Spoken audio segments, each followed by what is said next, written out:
explained to you the personality of God is coming down as the firstborn incarnation and killing in a great fight a demon of unprecedented powers as if he were just a plaything.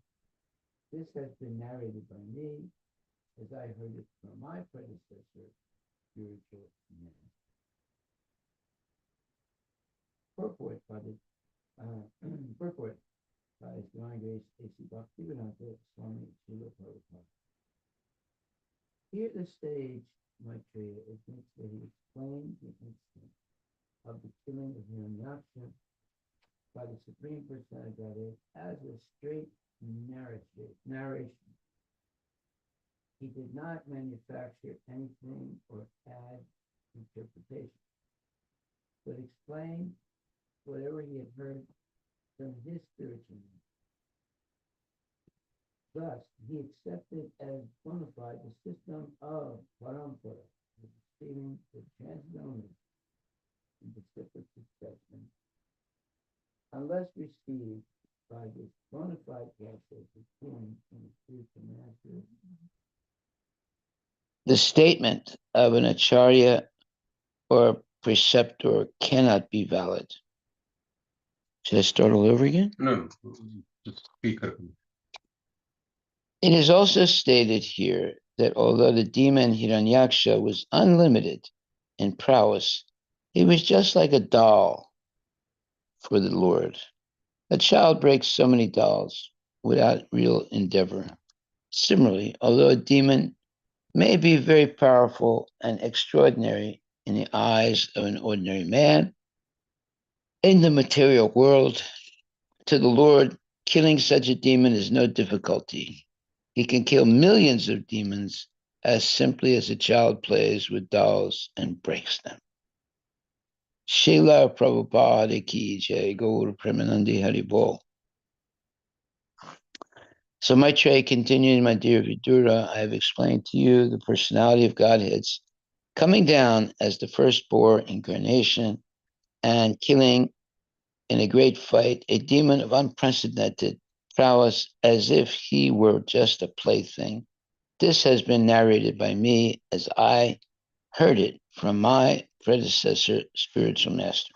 So this is parampara, that from the original, let's say, original speaker of the parampara is Krishna himself, and from Krishna there's Narada, for Narada there's Vyasa, and so forth. So it's all in the cyclic succession, right down to Srila Prabhupada. And if we simply repeat what Krishna originally said and was repeated by Narada and was repeated by Vyasa, then there's no problem in the parampara, and there's no problem in the purity of the Krishna consciousness movement. We should not add, subtract, or in any way speculate on the spiritual knowledge. We should simply repeat what has been told previously by pure devotees. And that's what's happening here. Maitreya continued, my dear Vidura, I've explained to you the personality of Godhead is coming down as the firstborn incarnation and killing in a great fight a demon of unprecedented prowess as if he were just a plaything. This has been narrated by me as I heard it from my predecessor, spiritual master. Okay, so that is the process of Krishna consciousness. We don't add or subtract, we simply repeat what we have heard from bona fide devotees, and in that way, the spiritual knowledge is not adulterated by speculations or adulterated by omissions or adulterated by additions. It's straight. That's why Prabhupada uses that word straight. He says that uh, he says that here the sage Maitreya admits that he explained the incident of the killing of Hiranyaksha by the Supreme Personality of Godhead as a straight narration. That means that there is no speculation. There's no adding or subtracting. As a straight narration, he did not manufacture anything or add interpretation, but explained whatever he had heard from his spiritual master. Thus, he accepted a bona fide thus he accepted as bona fide the system of parampara, or receiving the transcendental message in disciplic succession, unless received by the bona fide process of hearing from a spiritual master. The statement of an acharya or a preceptor cannot be valid. So this is a very, very important statement. And Srila Prabhupada himself, when he has said in the past, his American and European disciples,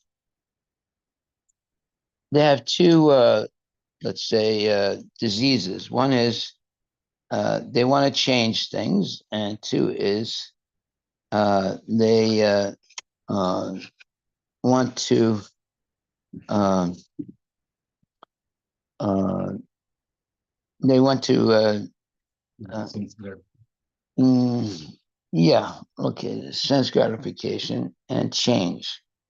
Those are the two things that are very unfortunate amongst his devotees. So Prabhupada was very strict about this, about not changing anything. He was always worried that, after his disappearance, that devotees would start changing things. Uh, you want no change. That's our philosophy. No change. Just simply repeat what was originally said by Krishna and the acharyas, and ultimately Srila Prabhupada. Okay, so uh, it is also stated here that although the demon Hiranyaksha was unlimited in prowess, meaning power, he was just like a doll for the Lord. In other words, it was nothing for the Lord to kill him. A child breaks so many dolls without real endeavor. Similarly, although a demon may be very powerful and extraordinary in the eyes of an ordinary man in the material world, to the Lord, killing such a demon is no difficulty. He can kill millions of demons as simply as a child plays with dolls and breaks them. Well, that's the good news. Okay, so we go to text 33, which says, Sri Sutta Goswami continued, My dear Brahmana, Sata Vidura, the great devotee of the Lord, achieved transcendental bliss by hearing the narration of the pastimes of the Supreme Personality of Godhead from the authoritative source of the sage Kosarava or Maitreya, and he was very pleased. Okay. So that's what happens when you hear bona fide knowledge spoken by genuine devotees. You become very pleased. Purport by His Divine Grace, A.C. Bhaktivedanta Swami Prabhupada. If anyone wants to derive transcendental pleasure by hearing the pastimes of the Lord, he must hear from the authoritative source, as explained here. Maitreya heard the narration from his bona fide spiritual master, and Vidura also heard from Maitreya. One becomes an authority simply by presenting whatever he has heard from his spiritual master. And one who does not accept a bona fide spiritual master cannot be an authority. This is clearly explained here. If one wants to have transcendental pleasure, he must find a person with authority.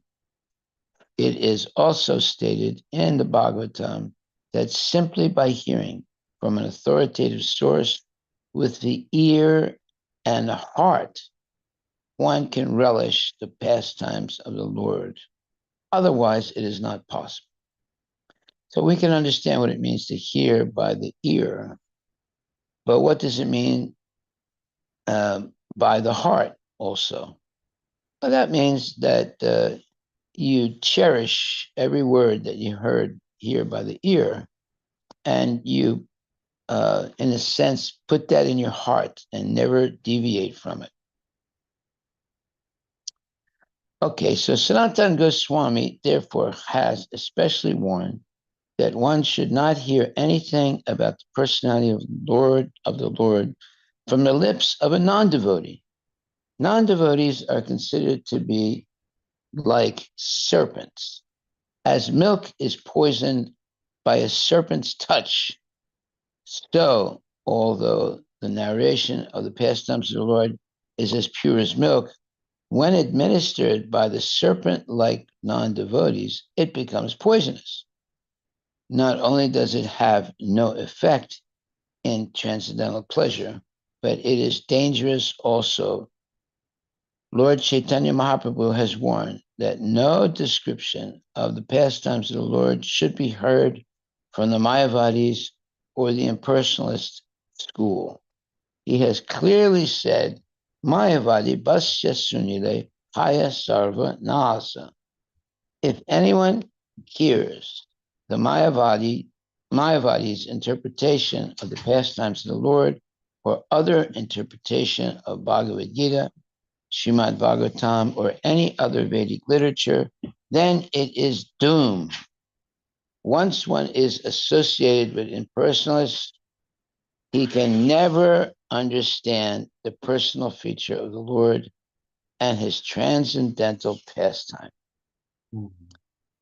Sutta Goswami was speaking to the sages headed by Sonaka, and therefore he addressed them in this verse as Dvija, twice born. The sages assembled in Naimisharanya, hearing Srimad Bhagavatam from Sutta Goswami, were all Brahmanas, but to acquire the qualifications of a Brahmana is not everything. Merely to be twice born is not perfection. Perfection is attained when one hears the pastimes and activities of the Lord from a bona fide source, from a bona fide guru, let's put it like that.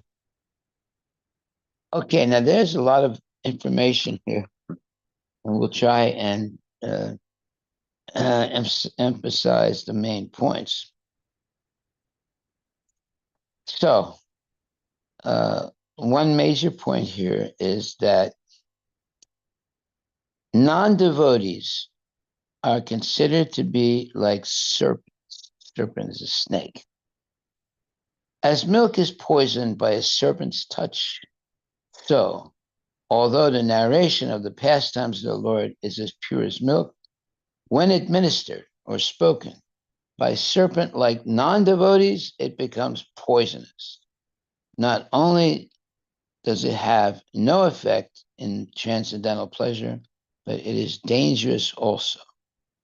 Lord Chaitanya Mahaprabhu has warned that no description of the pastimes of the Lord should be heard from the Mayavadis or Mayavada or impersonalist school. He has clearly said, Mayavadi basya sunile haya sarvanas. If anyone hears the Mayavadi's interpretation of the pastimes of the Lord or their interpretation of Bhagavad Gita, Srimad Bhagavatam, or any other Vedic literature, then he is doomed. Once one is associated with impersonalists, he can never understand the personal feature of the Lord and his transcendental pastime. Well, this was something that Prabhupada is very emphatic here, and also uh, previously, when I heard Prabhupada speak, he was very emphatic on this point that we should not go and hear lectures given by Mayavadis. Now, who's a Mayavadi? So let's analyze the word first. Mayavadi. Uh, Maya means illusion, and Vada means uh, one who uh, is meditating on or is studying or speaking what is an illusion, what is illusory. So Mayavada, or people who uh, believe things that are not true. So the Mayavada school is an impersonalist school. That means they don't accept that Krishna is a person. That's what it means by impersonalist. They believe, and they believe that Krishna is an ordinary person like you or me, and uh, he is not, uh, let's say, a transcendental living entity. He's just an ordinary person, just like you and me. So when you hear the philosophy Bhagavad Gita or Srimad Bhagavatam spoken by a Mayavadi, you become contaminated like them, and they make jokes, and they talk all kinds of. They tell sometimes stories, and you think, "Oh, well, this is wonderful," but actually, it's not. It's poisonous. Their whole point is to negate Krishna, make everything minus Krishna. And that is the Mayavad philosophy, the Mayavadi's expertise. We don't want to make everything minus Krishna. We want to make everything plus Krishna.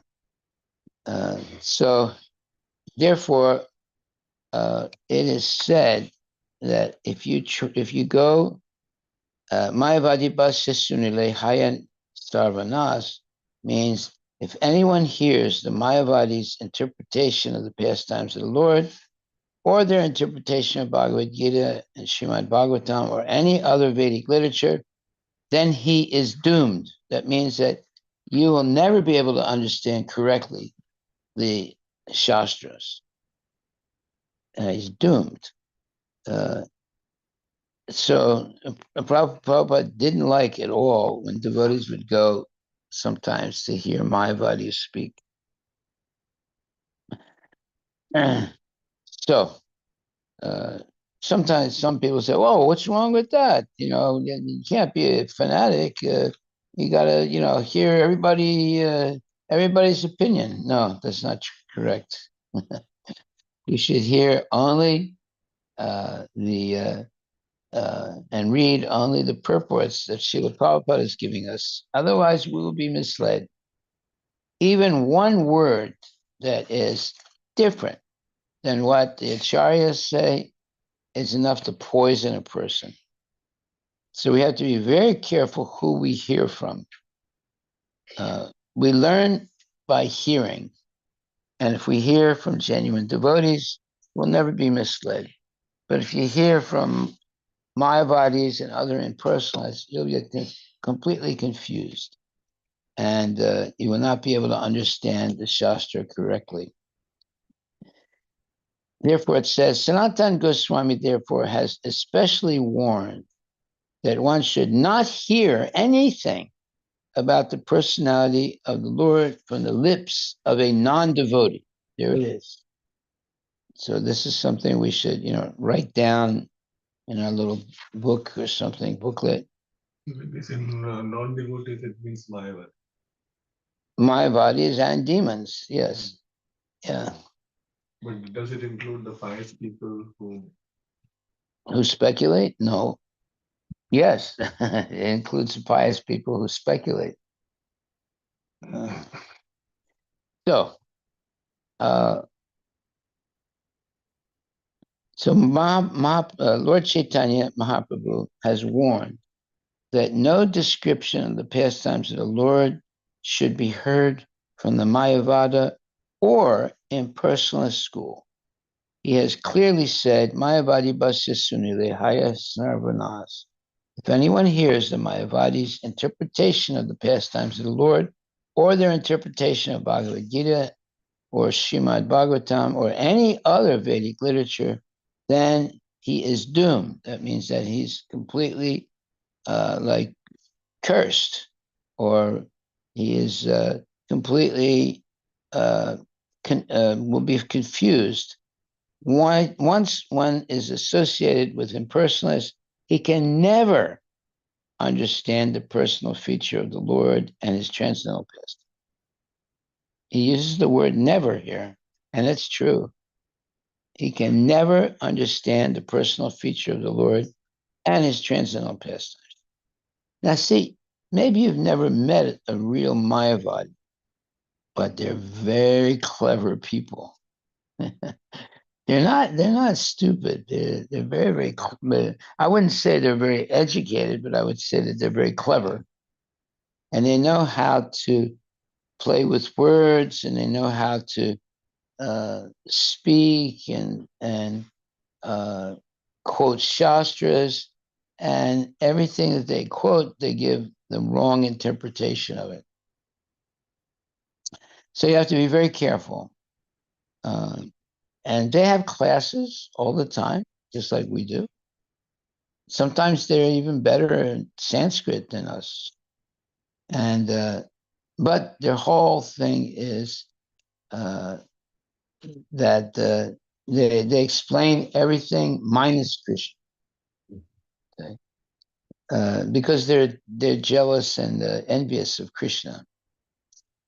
So we should be very careful about people like that. So here Prabhupada says, because although the narration of the pastimes of the Lord is as pure as milk, when administered by serpent-like devotees,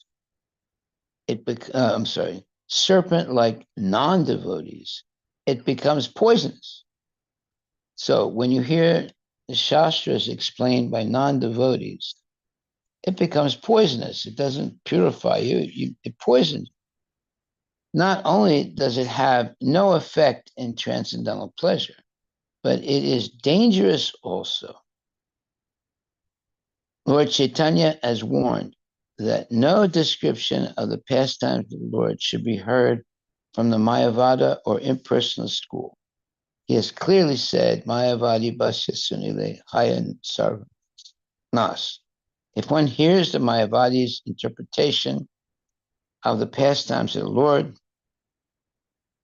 or their interpretation of Bhagavad Gita, Srimad Bhagavatam, or any other Vedic literature, then he is doomed.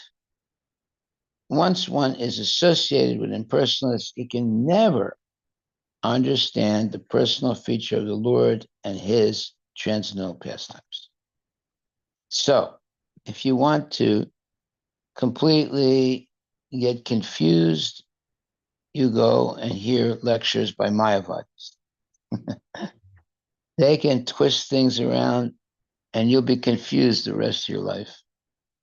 But if you want to be on a straight path of Krishna consciousness, don't listen to the Mayavadi lecturers. You just listen to the devotees, and you will not be misled. Mayavad, what does that mean? Vad means like worship, and Maya means illusion. They're worshiping something that's illusory. You say, and by the way, Mayavadis say that in this world, everything is an illusion. But they don't say, if they say everything is illusion, then they have to say also that their philosophy is an illusion, right? Because they say everything is an illusion. But they don't say that. So therefore, Prabhupada said that Lord Chaitanya Mahaprabhu has warned that no description of the pastimes of the Lord should be heard from Mayavada or impersonalist school. He has clearly said, Mayavadi Basya Sunile Haya Sarvanas. If anyone hears the Mayavadi's interpretation of the pastimes of the Lord, or their interpretation of Bhagavad Gita, Srimad Bhagavatam, or any other Vedic literature, then he is doomed. Doomed means you're completely lost. You'll never be able to really understand Krishna philosophy. Once one is associated with impersonalists, he can never understand the personal feature of the Lord and his transcendental pastimes. These are pretty strong statements by Prabhupada, but he's telling the truth. Now, you might never have met a Mayavadi. I have. And everything he's saying here about them is true. The Mayavadis are very clever people. They know how to mix things up, and they claim to be Vedantists. In other words, experts on the Vedas. But actually, they just speculate and they twist things. And just like it says, the tongue doesn't have a bone. Therefore, you can twist it any way you want. Right? And they're good at that. They'll say one thing, then they'll say another thing. And you just get confused. Okay. So are there any questions about this? Because this is an important point. Maharaj, do they say that Durga is the main person who controls? Some people are saying that. Controls the material world. Yeah, no. They tell she is the first person. Adi Shakti, everything energy. That is what many have heard, that Adi Shakti is the first main controller, and from her only Brahma, Vishnu, Mahesh has come. Like that they speak about. So should we call them also Mayavadis, or? They are what you would call blasphemers and blaspheming Krishna. Saying they're aparadis. Yeah. And we shouldn't hear what they say either. They're making Durga the supreme personality, and everybody else is below her, including the Vishnu forms of the Lord, including the supreme personality of Godhead, everything. They think that, and who did this is basically Ramakrishna. Oh, Let's see. He was look, Ramakrishna was a very interesting man, although he was illiterate. But he heard the philosophy of Lord Chaitanya by one of his relatives, I think his cousin, some lady.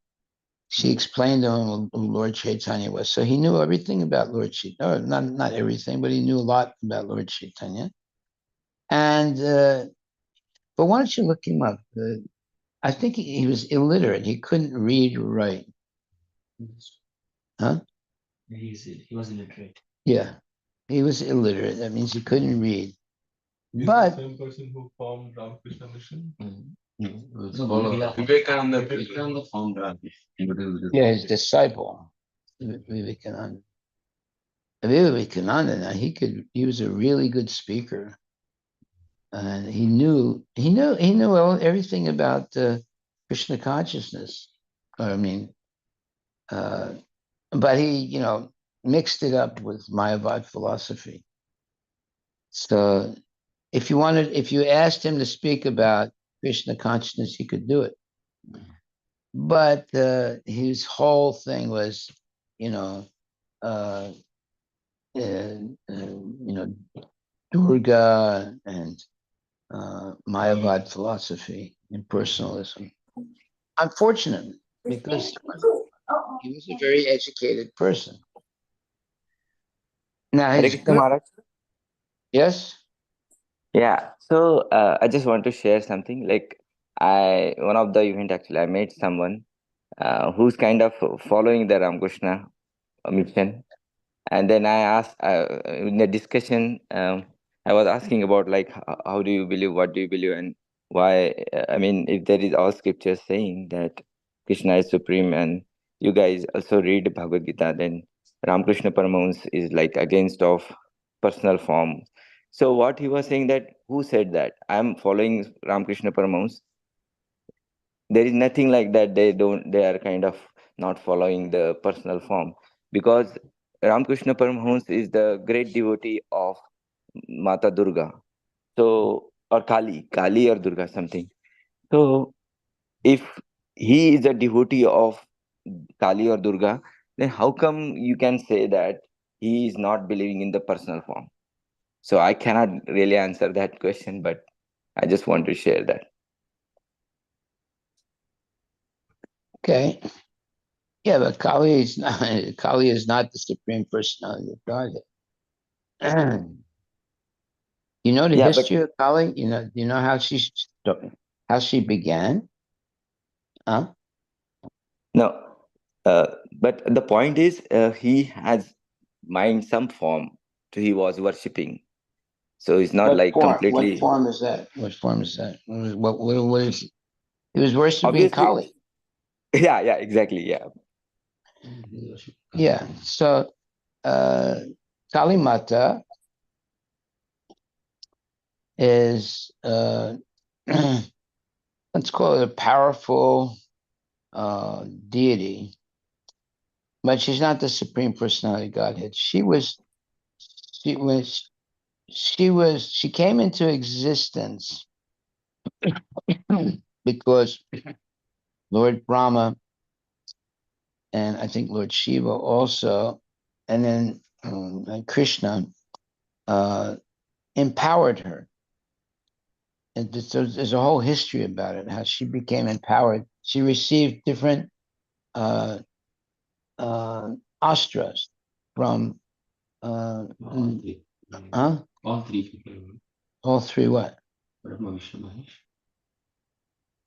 Yeah, from the Brahma, Shiva, and Krishna. Uh, they empowered her, right? So that means that she is not superior to them. She's actually inferior. Uh, but she is a very powerful, personality.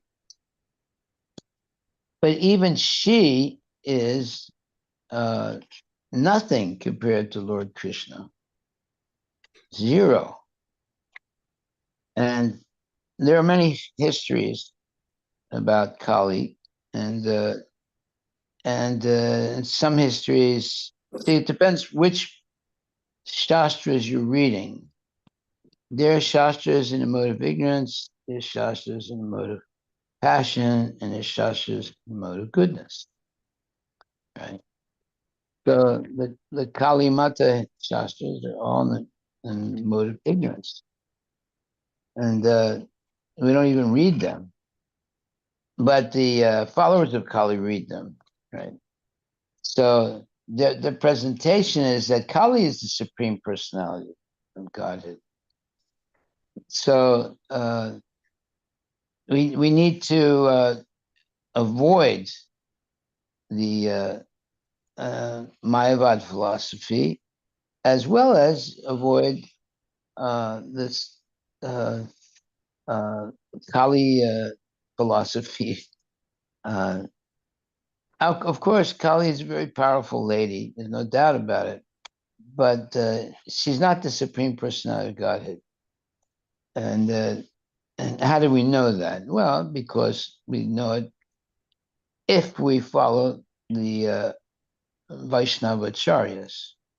Now, there are also, followers of Kali, and they're all convinced that she is the supreme personality of God. And she has a lot of powers, no doubt. But she received all those powers from Brahma and Krishna and Lord Shiva. So that means that she is not herself the supreme person. Like, for example, Krishna is always Krishna. No one invested in Krishna powers. He always had these powers, you see. But Kali was invested with powers by these great personalities like Shiva and Krishna and Brahma. So if you're invested with powers, it's different than if you possess powers eternally. So if you read the history of Kali, you'll see at one point she was, invested with the powers given to her by Shiva and, you know, even Krishna. You know? So, but Krishna has always been the supreme personality of God. Nobody invests power into Krishna, right? He he's had it from there's no beginning. It's eternally he's had this unfeathered, unequivocal powers. Whereas Kali, she had to receive powers from the other demigods. So if you read the Shastra, you'll see that she was invested with powers by Shiva and Krishna and so forth. Okay, so here it says, if anyone hears the Mayavadi's interpretation of the pastimes of the Lord, or their interpretation of Bhagavad Gita, Srimad Bhagavatam, or any other Vedic literature, then he is doomed. Once one is associated with impersonalists, he can never understand the personal feature of the Lord and his transcendental pastimes. Now, this is not an exaggeration. This is a fact. There was this one devotee. He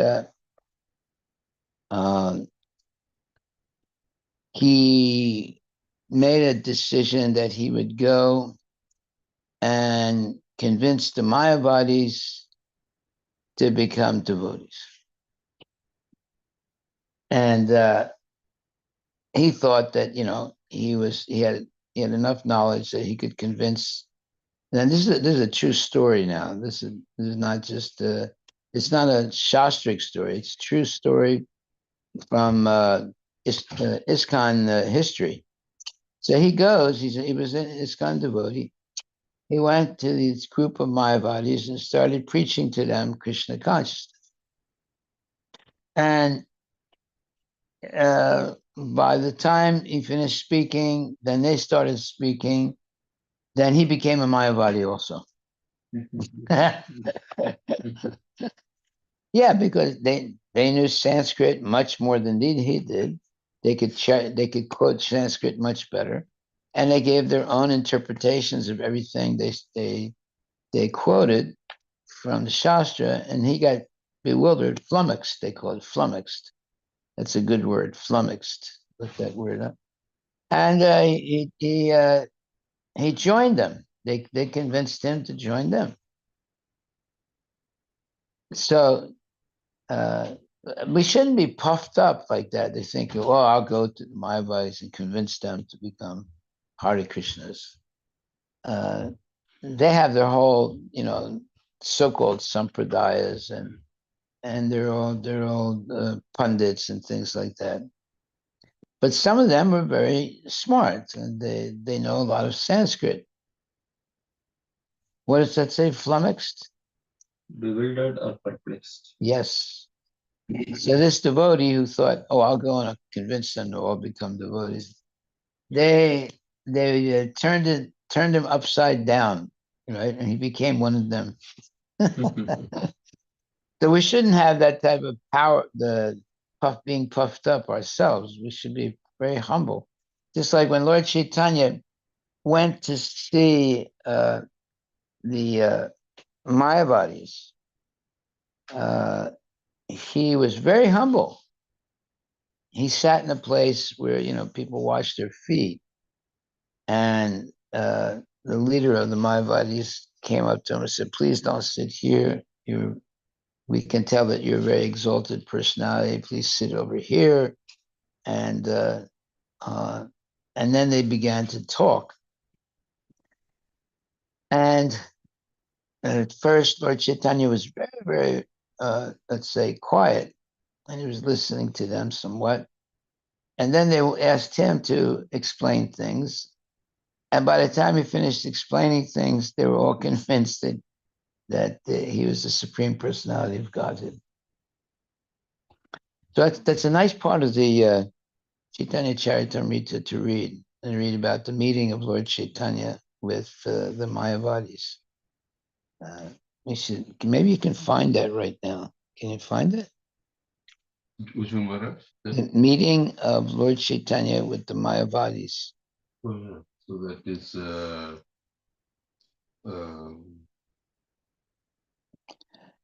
Paramananda Saraswati. Yes, yes. Prakashanand.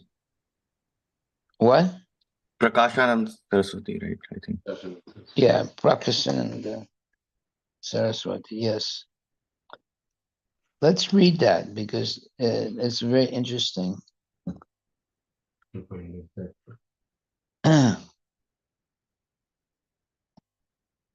Now, we're saying, don't go see the Mayavadis, but Lord Chaitanya went to see them. They asked him to come, actually.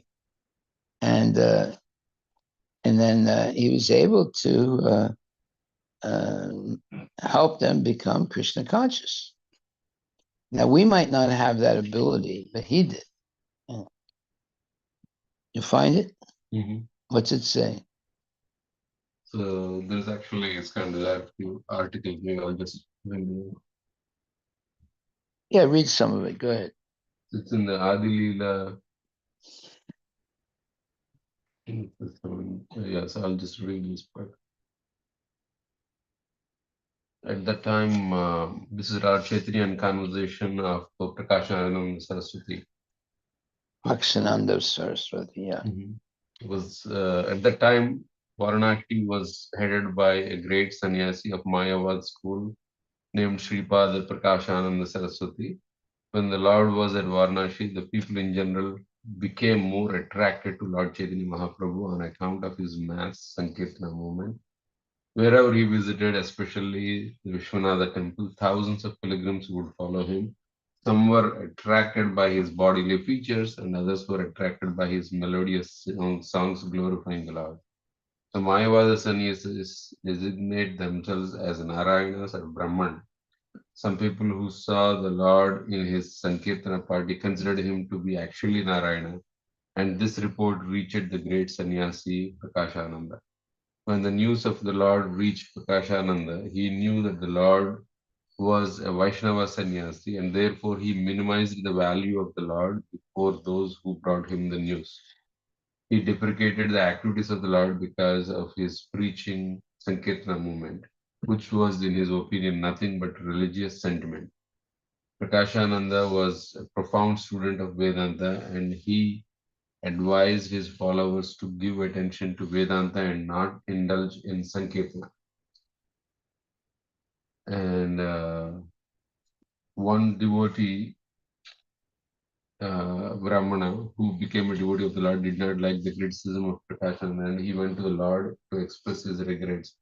He told Lord that when he uttered the Lord's name before the sannyasi Prakashananda, the latter strongly criticized the Lord. And after this, a great meeting was arranged by the devotees of the Lord, in which all the sannyasis were invited, and including the Lord and Prakashananda Saraswati. In this meeting, both the scholars, the Lord and Prakashananda, had a long discourse on the spiritual values of Sankirtana movement, and the summary is given below. So the great Mayavad sannyasi Prakashananda inquired from the Lord as to the reason for his preferring the Sankirtana movement than the later study of Vedanta Sutra. Prakashananda said that it is the duty of a sannyasi to read the Vedanta Sutra. What caused the Lord to indulge in Sankirtana? After this inquiry, Lord submissively replied, I have taken to Sankirtana movement instead of the study of Vedanta because I am a great fool. The Lord thus represented himself as one of the numberless fools of this age who are absolutely incapable of studying the Vedanta philosophy. The fool's indulgence in the study of Vedanta has caused so much havoc in the society. The Lord thus continued, and because I'm a great fool, my spiritual master forbade me to play with the Vedanta philosophy. To what? Forbade me means like he stopped No, me. I know that. Okay, go ahead. He said that it is better that I chant the holy name of the Lord, for that would deliver me from my material bondage. Right.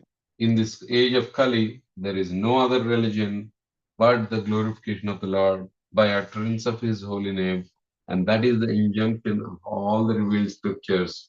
And my spiritual master has taught me one shloka from Brihad Naradiya Purana. Hare Nama, Hare Nama, Hare Nama, Eva Kevalam, Kalam Nastyeva, Nastyeva, Nastyeva, Gatiranyata. In this age of Kali, there is no other means, no other means, no other means for self-realization than chanting the holy name, chanting the holy name, and chanting the holy name of the Lord. So, on the order of my spiritual master, I chant the holy name of Hari, and I'm now mad after this holy name. Whenever I utter the holy name, I forget myself completely, and sometimes I laugh, cry, and dance like a madman.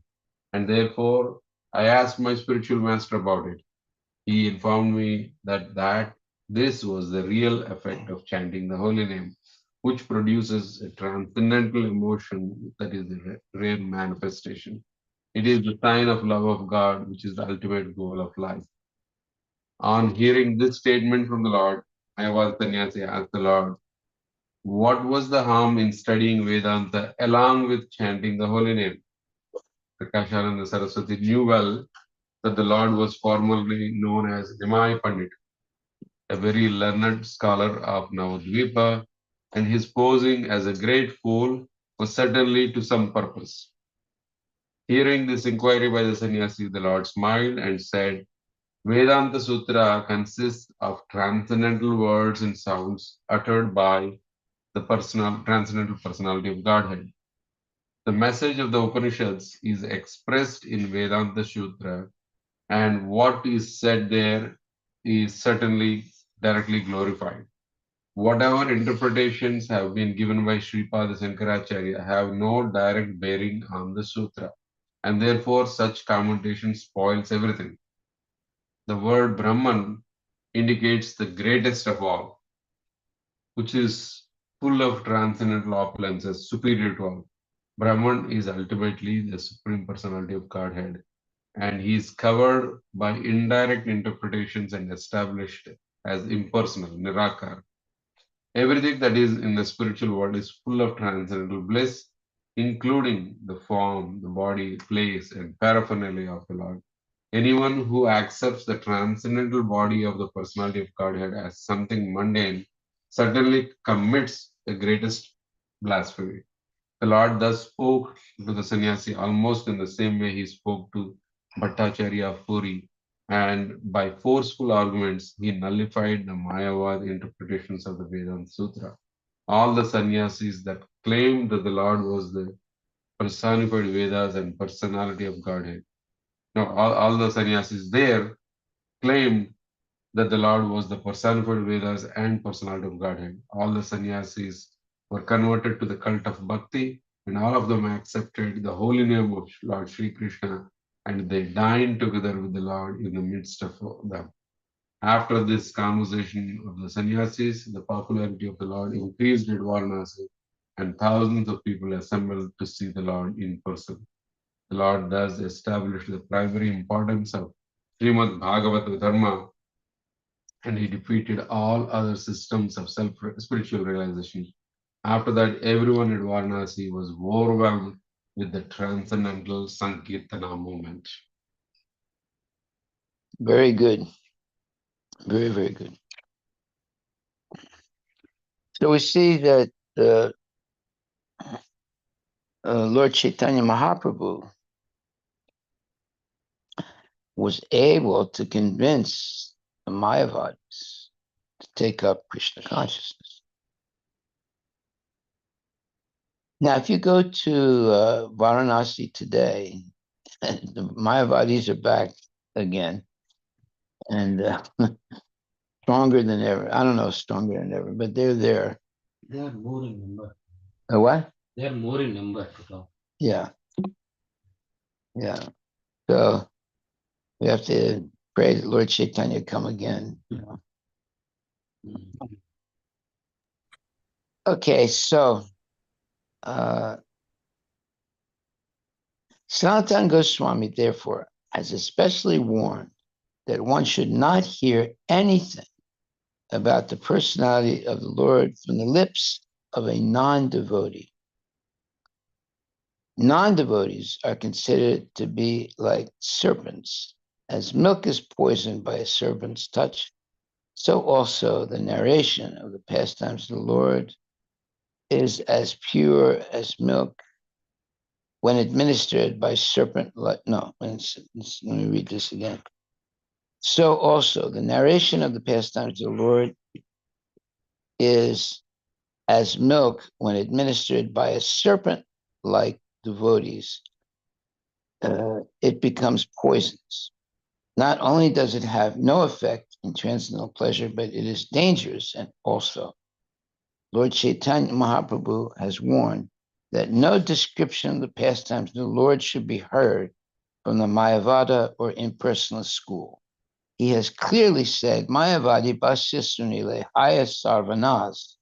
If anyone hears the Mayavadi's interpretation of the pastimes of the Lord, or their interpretation of Bhagavad Gita or Srimad Bhagavatam or any other Vedic literature, then he is doomed.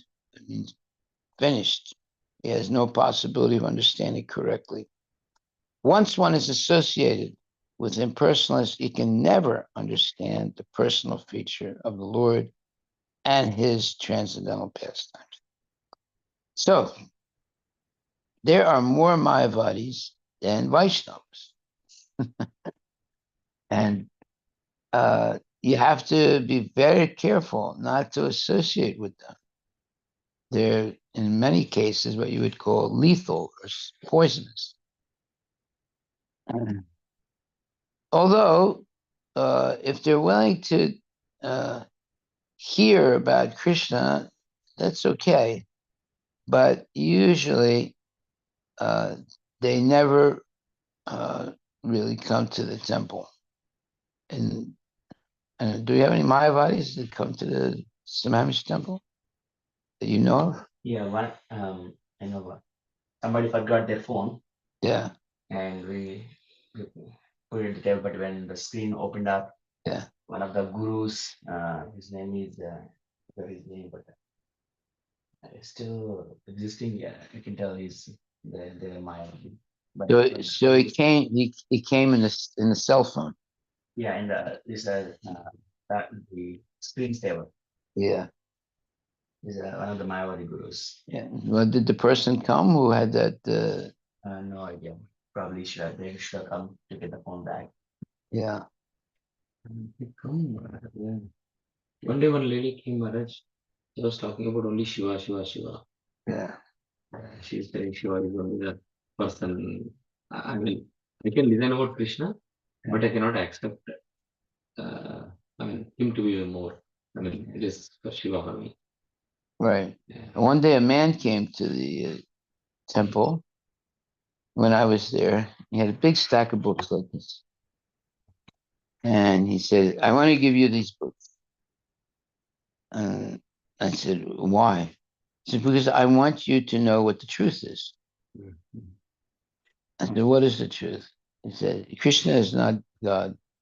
Mhm. It is Shiva." Mhm. He says, "So will you take the books?" I said, "Yeah, I'll take the books. Thank you very much." So as soon as he left, I threw them all away. I didn't want him to give them to anybody else. Oh, see. What about Ravi Shankar? That's the picture that was on the phone. Oh, Ravi Shankar. Yeah. He's a nice guy, Ravi Shankar. Yeah, he knows something about Krishna. Bangalore, my tenant is there, Maharaj. Yeah. They also follow some guru. Yeah. He is started. I mean, last time when I went to meet him. He's giving his Bhagavatam. Some significant Bhagavad He Gita. also, They have their own Bhagavad like Gita. Prabhupada, I mean, I know a friend of mine who also. Who are you talking about? Ravi Shankar? Yeah, Ravishankar. Okay. I mean, he doesn't blaspheme. No, this one is what I'm telling you. They are from Rajasthan, so they have their own Bhagavad Gita and Bhagavatam. Maharaj. He started giving me a small book. Uh-huh. I told him it's okay, you can keep it. It is from our Guru only, it is very auspicious for us. That is what they do puja, Maharaj. I mean, their puja room, his Guru is the biggest photo, and along with that, these books are there. I got it. Okay. And Well, they're worshiping him like he's God or something. yes, yes. I mean, because for them it is, he is the incarnation. The It present. is like for them, Krishna came and told Bhagavad Gita, that's it. Yeah. And they have their own interpretation. Yeah. For Bhagavad Gita. And, What do you think would happen if you made if you went on Doordarshan? That's the television, right? yes. And you announce, will the Supreme Personality of Godhead please stand up? How many people do you think would stand? Really? A lot. Yeah.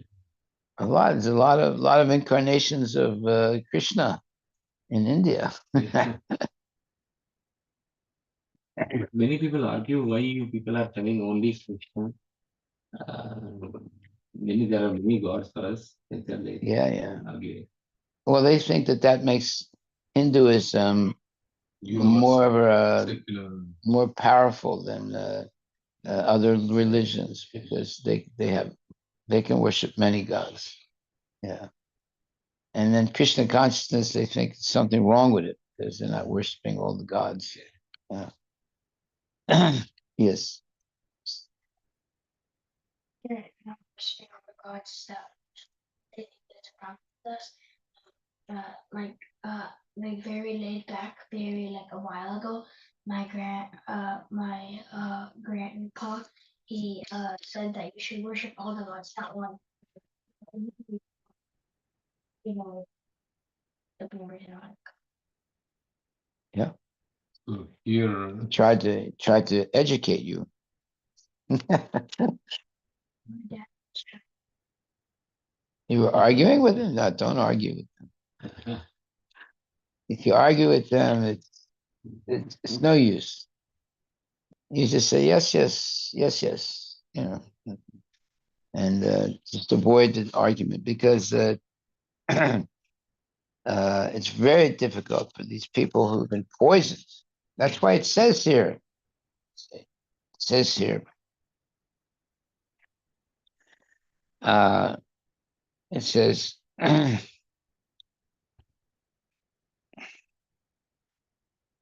Sanatan Goswami therefore has especially warned that one should not hear anything about the personality of the Lord from the lips of a non-devotee.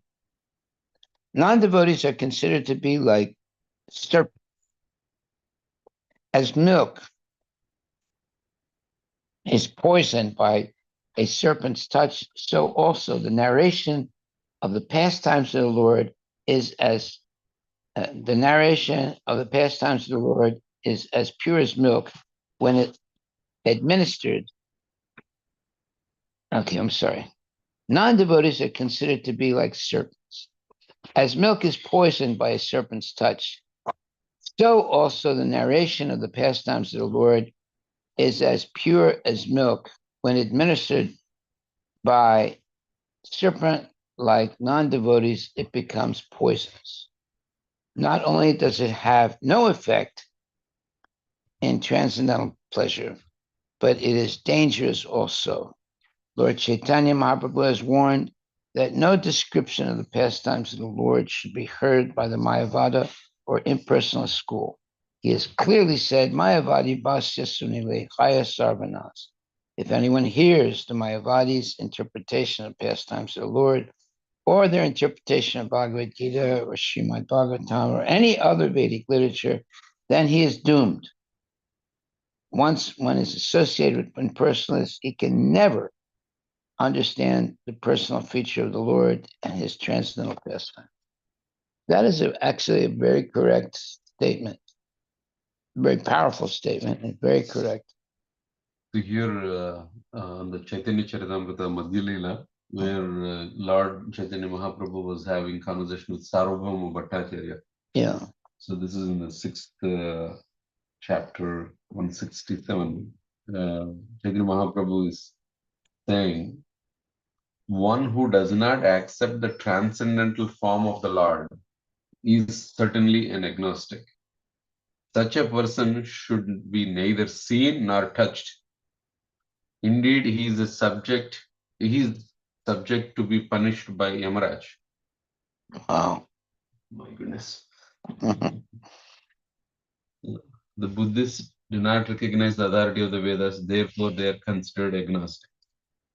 However, those who have taken shelter of the Vedic scriptures yet preach agnosticism in accordance with the Mayavad philosophy are certainly more dangerous than Buddhists. Srila Vyasadeva presented the Vedanta philosophy for the deliverance of the conditioned souls. But if one hears the commentary of Shankaracharya, everything is spoiled. So an agnostic is a person that says, look, I don't doubt that there's a supreme personality Godhead, but I don't have any real information of it. So I'm not going to say that he doesn't exist. But on the other hand, I can't say that he does exist. I just don't have the information. That's what an agnostic is. Look up the definition of an agnostic. They don't claim that there's no God. They just say, well, we don't have the information, so we can't say there is or there isn't a God. The person who believes that nothing is known or can be known of the existence or the nature of God or anything beyond material phenomena. Okay, so that's a little bit more emphatic. The person who claims neither faith nor disbelief in God. Yes, see, that's the point. He doesn't say, I don't believe in God. It doesn't say, I believe in God. It just says, I don't know. Don't have the information. Right? Is that what that means? That last sentence you read? So there's two meanings given. The person who believes that nothing is known or can be known of the existence or nature of God or of anything beyond material phenomena. That is one.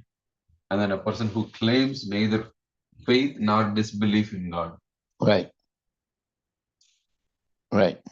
So that's an agnostic. Yeah, it's basically having doubtful or non-committal attitude towards. Yeah, they say, well, we don't have the knowledge. We don't have the information. I can't say he exists. I can't say he doesn't exist. Okay, well, let's stop right there. Unless there are any other questions. Maharaj, I have a question. So, Yes. like Shankaracharya, Adi Shankaracharya was an impersonalist.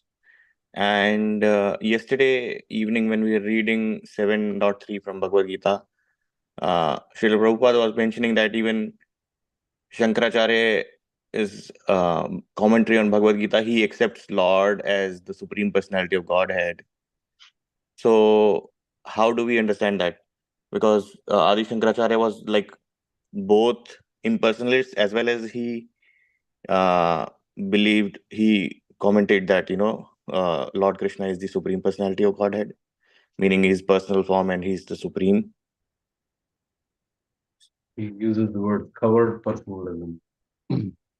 So, like, I mean to say, like, should Adi Shankaracharya be considered as impersonalist, or he was like, we know that he's a covered incarnation of Lord Shiva. He's trying to present a impersonalist philosophy, but at the same time, in his commentaries, he's mentioning Lord Krishna is the supreme personality of Godhead. So like it becomes more confusing, right? Like what are his followers to believe, and uh, even mentioning that Adi Shankaracharya believed that Lord Krishna is the supreme personality of Godhead, and because he was an impersonalist, should we hear these kind of statements from Adi Shankaracharya's commentary, or like even Prabhupada is mentioning in Bhagavad Gita that he also believed, although at the same time we also see that Prabhupada is saying that we should not hear uh, any description or any commentary on Bhagavad Gita about Lord Krishna from impersonalists. Are you getting like what I'm trying to say? Well, in case of Shankaracharya, he did say that Krishna is the Supreme Personality of Godhead. And not early on, but later on. Yeah, Bhaja Govindam, Bhaja Govindam, Bhaja Govindam, Mudamate. So stop all this word jugglery and just accept that Krishna is the Supreme Personality of Godhead. So he's considered in an earlier phase as Mayavadi, but actually he's a hidden devotee. Yeah. And and then he eventually gave the truth to his disciples, but they didn't follow it. They continued to be Mayavadis. So it wasn't his fault. He did his best. So we can't consider him to be a Mayavadi. He was actually a devotee. I mean, in fact, we use Jagannath Ashtakam By him. by him. Yeah, he wrote a lot of things, Yeah. glorifying Radharani and so forth. Yeah. So he was definitely a devotee. So this can be confusing for some people, but actually we have to see what is the final opinion of a person. In the case of Sankaracharya, his final opinion was that Krishna is the Supreme Personality of Godhead. And that was his, mature understanding. So this happens a lot. The people believe something, and as they get older, they get deeper realizations, and eventually they can say that what they thought previously was not right, and now they've come to the correct understanding that Krishna is the Supreme Personality of Godhead. So we shouldn't criticize those people. It's just that they became more mature. They became more studied and convinced that Krishna is the Supreme Personality of Godhead. So that's the right conclusion. If you come to that conclusion, then you're liberated. Even though maybe for a long time you didn't believe that, but now that you do believe it, then you're liberated because now you have the right understanding of who God is.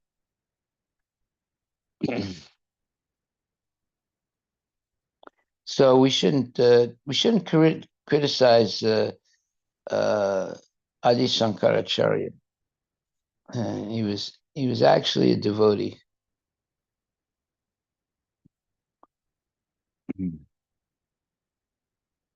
Okay, I guess we'll stop there and continue tomorrow. Hare Krishna. Hare Krishna. All glories to Prabhupada. Hare Krishna, Hare Krishna, Krishna Krishna, Hare Hare. Hare Rama, Hare Rama, Rama Rama, Hare. Srila Prabhupada.